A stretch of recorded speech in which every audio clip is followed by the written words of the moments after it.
Hello viewers, welcome to Mr. Robert's online class.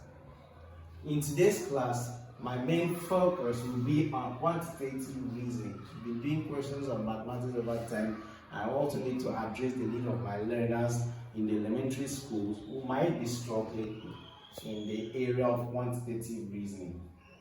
Now, we have a question. This question is from Lantern Quantitative Reasoning, Book 6.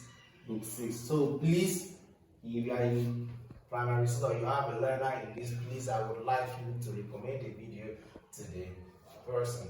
Now, in this case, quantitative reasoning is not just like mathematics, where one operation, if you see addition sign, you know that you have to put things together. You need to apply more than one operations for you to be able to understand the pattern, and then try the pattern on all the examples given. If the pattern satisfies as it works for all the examples, then you are good to go. Then set up a pattern that will guide you answer all the questions. Work out all the places. If this place is missing, how will I find? Or if this one is missing, how will I find? It's going to be very, very easy. You have a question on the board. This question is from page 15. Now, to solve this question, what you need to do is to try out what works for it.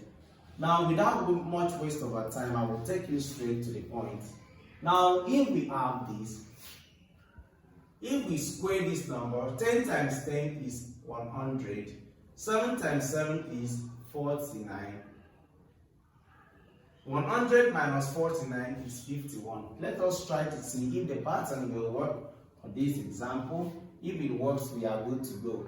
Now, if we square 15, what we have is 225. Remember, 15 times 15 is 225. Then 12 times 12 is 144. If we subtract 5 minus 4, 1, 12 minus 4, 8, and then 1 minus 1, we are done. We have 81. That means that we are good to go. Now let me set up a pattern that will help you understand. If I call this my A, call this my B, and call this my C, that means that for me to have C is the same thing as saying A squared plus, A squared minus B squared. Have you seen? But what if what if B is missing? How will you find this? How will you find B if B is missing? At that point, we say, if 7 is missing, what will I do? I will square 10 and it will give me 100.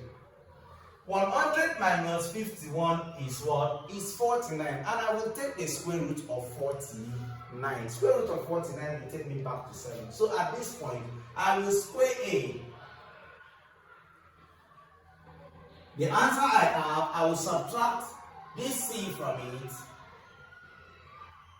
The result of that, I will take the square root. Square A. The answer I have, subtract C from it. The answer I have, I will take the square root.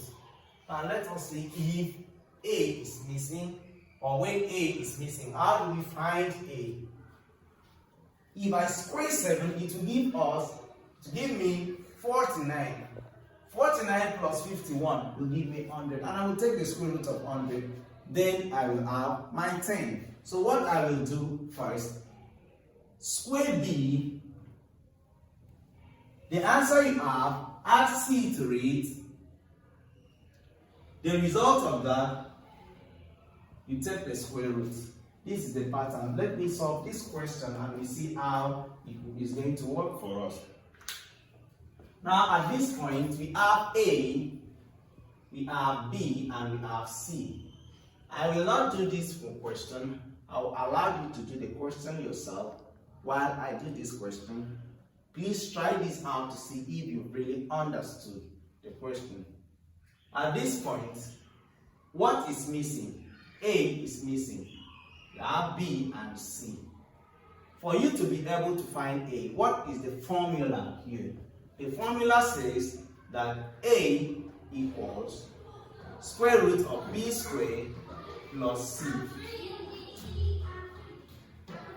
What is B? B is 9.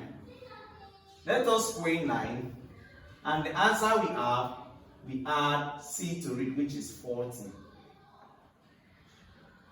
9 squared is 9 times 9, which is 81. So 81 plus 40, which gives us 121. Now, square root of 121 simply tells us what number can you multiply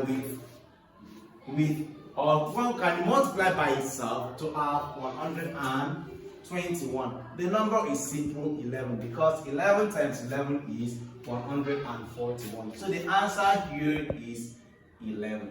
That means the missing number is supposed to be 11. Remember, if you want to do the subtraction, 11 squared is 121. 9 squared is 81. Let us do the subtraction. 1 minus 1, 0.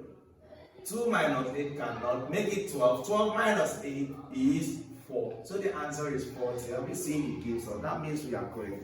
So at this point, please do well to answer question number 1 and drop your answer in the comment section. Thank you very much for joining Mr. Albert online class.